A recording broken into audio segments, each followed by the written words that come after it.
ಯಾವ ಕಾರಣಕ್ಕೋಸ್ಕರ ಮಾಡ್ತಾ ಇದ್ದೀವಿ ಅಂತ ಅನ್ನುವಂಥದ್ದು.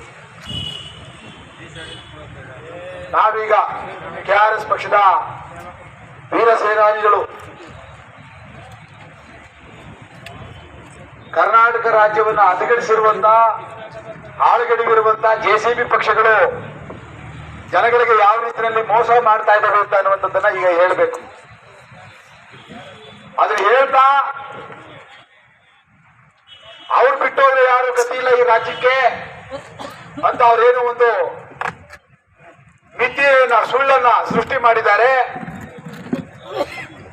ಅದನ್ನ ಹೊಡೆದಾಕಿ ನಾವಿದ್ದೀವಿ, ಕರ್ನಾಟಕಕ್ಕಾಗಿ ನಾವಿದ್ದೀವಿ, ಈ ಮೂರೂ ರಾಜಕೀಯ ಪಕ್ಷಗಳಿಗಿಂತ ವಿಭಿನ್ನವಾದ ಮತ್ತು ಸಮರ್ಥವಾದಂತಹ ಆಡಳಿತವನ್ನು ನಡೆಸೋದಕ್ಕೆ ಬೇಕಾಗಿರುವಂತಹ ಅನುಭವವನ್ನ ಕಳೆದ 4.5 ವರ್ಷಗಳ ಹೋರಾಟಗಳಲ್ಲಿ, ಸುತ್ತಾಟಗಳಲ್ಲಿ, ಅನುಭವಗಳಲ್ಲಿ ನಾವು ಕಂಡುಕೊಂಡಿದ್ದೀವಿ ಅಂತ ಅನ್ನುವಂಥದ್ದನ್ನ ಈಗ ನಾವು ಹೇಳಬೇಕಾಗಿದೆ.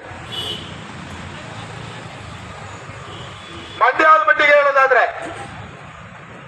ಏನಿದ್ರೆ JDS ಭದ್ರಕೋಟೆ ಅಂತ ಅವರವರೇ ಹೇಳ್ಕೊಂಡು ಹಿಂದೆ ಬೆನ್ ತಟ್ಕೋತಾ ಇದ್ರು. ಯಾವಾಗಲೂ ಯಾವುದೇ ಪಕ್ಷದ ಭದ್ರಕೋಟೆ ಆಗಿರಲಿಲ್ಲ ಮಂಡ್ಯ ಜಿಲ್ಲೆ.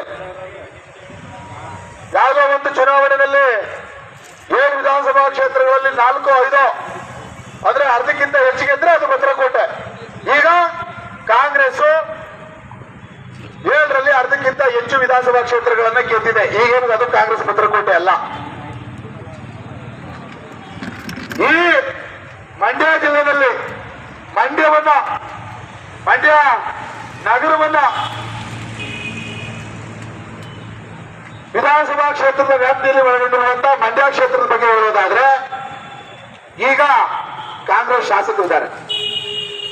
ಹಿಂದೆ ಇದ್ದಂತ JDS ಶಾಸಕರು ವೇಸ್ಟ್ ಮಾಡಿ ಪಾಪ ಅವರ ಬೆಂಬಲಿಗರು ಅವರಿಂದ ಏನೋ ಅನುಕೂಲ ಪಡ್ಕೊಂಡವರು ಹಬ್ಬ ಹರಿದಿನದಲ್ಲಿ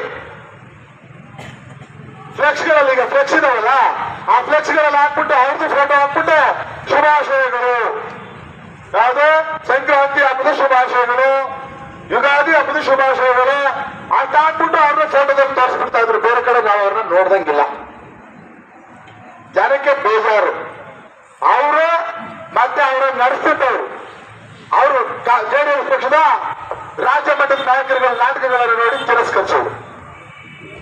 ಈಗ ಕಳೆದ ಮೇಯಿಂದ ಇನ್ನೊಬ್ರು MLA ಆಗಿದ್ದಾರೆ. ಈ ಮಂಡ್ಯ ಕ್ಷೇತ್ರದ ಜನ MLA ಮಾಡಿದ್ರು, ಗಾಣಿಗಾರ್ ರವಿಕುಮಾರ್. ಮಂಡ್ಯ ಕ್ಷೇತ್ರ ಜನ ಗಣಿಗಾರ್ ರವಿಕುಮಾರ್ ಅಂದರೆ ಬೇರೆ ಶಾಸಕರನ್ನು ಹೊಂದಿರುವಂತ ಬೇರೆ ಕ್ಷೇತ್ರಗಳ ಜನಗಳು ಯೋಚನೆ ಮಾಡುವಂತ ಸಂದರ್ಭ ಈಗ ಒದಗಿ ಬಂದಿದೆ. ಯಾಕೆ ಅಂದ್ರೆ ಈ ಗಣಿಗಾರ್ ರವಿಕುಮಾರ್ ಮಂಡ್ಯ ಶಾಸಕ, ಅವ್ರಿಗೆ ನೋಬೆಲ್ ಪ್ರೈಸ್ ಕೊಡಬಹುದು ನನ್ನ ಲೆಕ್ಕಾಚಾರದ ಪ್ರಕಾರ. ಖಂಡಿತ ಯಾವ್ದ್ರಲ್ಲಿ ನೋಬೆಲ್ ಪ್ರೈಸ್ ಕೊಡ್ಬೋದಪ್ಪ ಅಂದ್ರೆ ಫ್ಲೆಕ್ಸ್ ಹಾಕಿದ್ರಲ್ಲಿ, ಮಂಡ್ಯಕ್ಕೆ ಫ್ಲೆಕ್ಸ್ ಹಾಕಿದ್ರಲ್ಲಿ ಅವ್ರಿಗೆ ನೋಬೆಲ್ ಪ್ರೈಸ್ ಕೊಡ್ಬೋದು ನನ್ನ ಪ್ರಕಾರ. ಯಾವ್ದೋ ಹಬ್ಬ ಹರಿದಿನ ಬರ್ತಡೆ ತಕ್ಷಣ ಕರ್ನಾಟಕದ ಯಾವ MLA ಇವ್ರ ಮುಂದೆ ನಿಲ್ಲು, ಪಟಾ ಪೋಸ್ಟರ್ ನಿಕ್ಲಾ ಹೀರೋ, ಪೋಸ್ಟರ್ ಅಂದ್ಕೊಂಡು ಈಶಕ್ ಬಂದಂತ ಹೀರೋ ಅಂತ ನಾವು ಅಧ್ಯಕ್ಷರು ಹಾಗಾಗಿ ಹೇಳ್ತಾ ಇರ್ತಾರೆ. ಇದೇ MLAಗೆ ಒಂದು 3 ತಿಂಗಳಿಂದ ಎಲ್ಲ ಒಂದ್ ಕಡೆ ಚುಂಚನಗಿರಿ